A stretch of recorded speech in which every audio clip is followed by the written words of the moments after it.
Përshëndetje të gjithëve dhe mirë se vini në këtë analizë të thelluar. Sot do të zhytemi në një tekst të lashtë që mbart një peshë absolutisht të jashtëzakonshme. Nuk po flasim thjesht për një letër të pluhurosur historike, e dini? Kemi të bëjmë me testamentin e fundit jashtëzakonisht urgjent dhe të fuqishëm të një udhëheqësi në prag të vdekjes. Letra e dytë e Pjetrit është një thirrje thelbësore për të ruajtur të vërtetën dhe për të qëndruar vigjilent në çdo kohë. Mendojeni pak këtë situatë për një moment. E dini që ju ka mbetur edhe pak ditë jetë nga ky rrugëtim. Çfarë fjalësh, çfarë udhëzimesh do t'u linit njerëzve tuaj më të dashur? Fiks në këtë pikë ndodhet Pjetri këtu. Ai po i lë udhëzimet e tij përfundimtare një komuniteti që, të themi të drejtën, ishte në mes të një stuhie. Ata po përballeshin ashpër me mësime të rrema, filozofi të çuditshme dhe njerëz që haptazi talleshin me idenë e ardhjes së dytë të Jezusit. Në rregull, le të futemi menjëherë në temë dhe të shohim se si do të rrjedhë gjithë kjo. Rrugëtimi ynë sot ndahet në 4 stacione. 1. Testamenti e një dëshmitari. 2. Hapat e rritjes shpirtërore. 3. Paralajmërim kundër mashtrimit. Dhe së fundi 4. Shpresa ndryshon veprimet tona. Fillojmë me pjesën e parë, seksioni 1. Testamenti i një dëshmitari, autoriteti për përvojës personale. Për të kuptuar me të vërtet peshën e fjalëve të këtij teksti, duhet t'i hedhim një sy personit që po e shkruan. Pjetri nuk po na jep leksione të ftohta teorike nga një zyre rehatshme diku larg. Jo, ai shkruan diçka që e ka jetuar vetë. E gjithë letra gjen mbështetje të ngjarje reale dhe të prekshme, veçanërisht prania e tij në ngjarjen e shpërfytyrimit.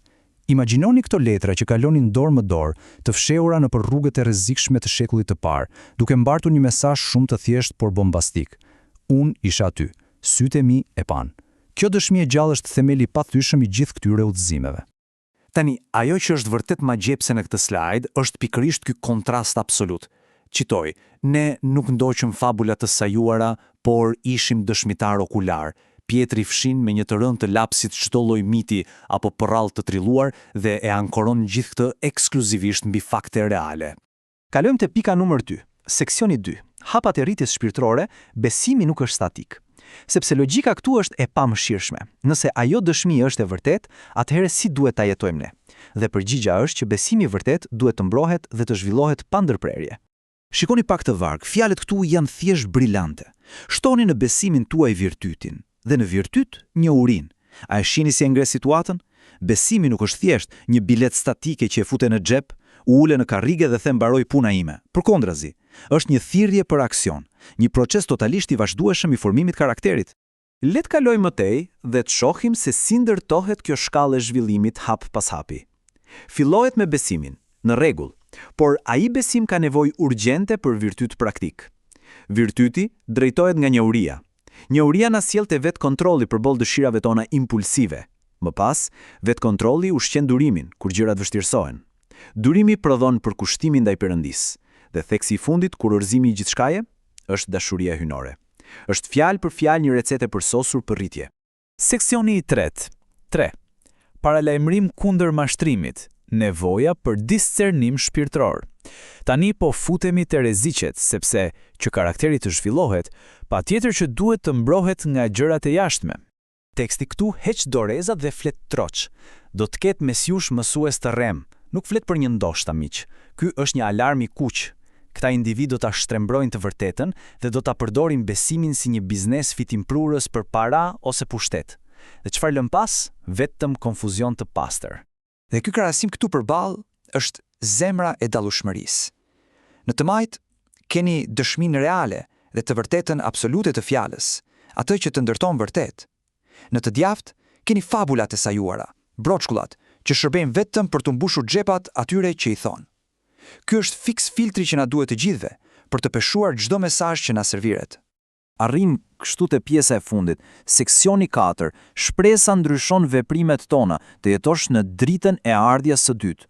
Nga gjithë ky mashtrim vërdall, shumë njerëz kishin filluar të talleshin, e kishin bërë bajate duke thënë: "Mo, bota po vazhdon njësoj, ku është ky kthimi i premtuar?" Por prisni të shihni argumentin ndaj këtij skepticizmi, sepse është vërtet për t'u habitur. Teksti thotë: "Zoti nuk vonon premtimin e tij, por është i duroveshëm ndaj nesh."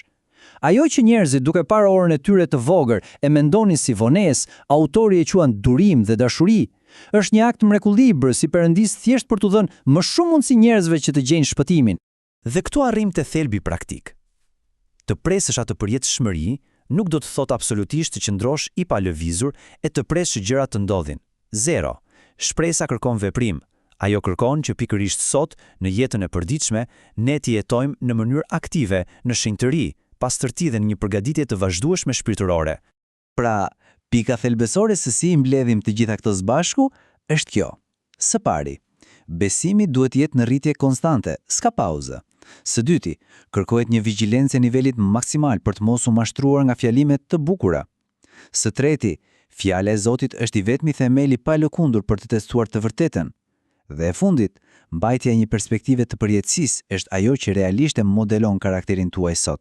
Tani ju mund të thoni, po ky është një tekst shekuish i vjetër. Por a ka gjë më aktuale se kaq? Ne sot, më shumë se kur, po mbytemi në një det informacionit të tepërt dhe një kulturë relativizmi ku gjoja çdo gjë mund të jetë e vërtet. Përvoja okulare e Pjetrit dhe këto paralajmërime të ashpra janë fjalë për fjalë varka e shpëtimit për të mos humbur busullën në këtë kaos. Dhe kjo na sjell në mënyrë të përsosur tek pyetja sfiduese me të cilën do t'ju lësot. Teksti jehon fort. Çfarë njerëzish duhet jemi në jetën e shenjtë dhe devotshmëri? Nëse e njihni shpresën që ju pret, si do t'ju ndryshojë ajo qëllimet, dëshirat dhe hapat tuaj, duke nisur pikërisht nga ky sekond? Mendojeni pak këtë. Kjo ishte gjithçka që kishim për sot në këtë analizë. Deri herën tjetër, gjithë të mirat.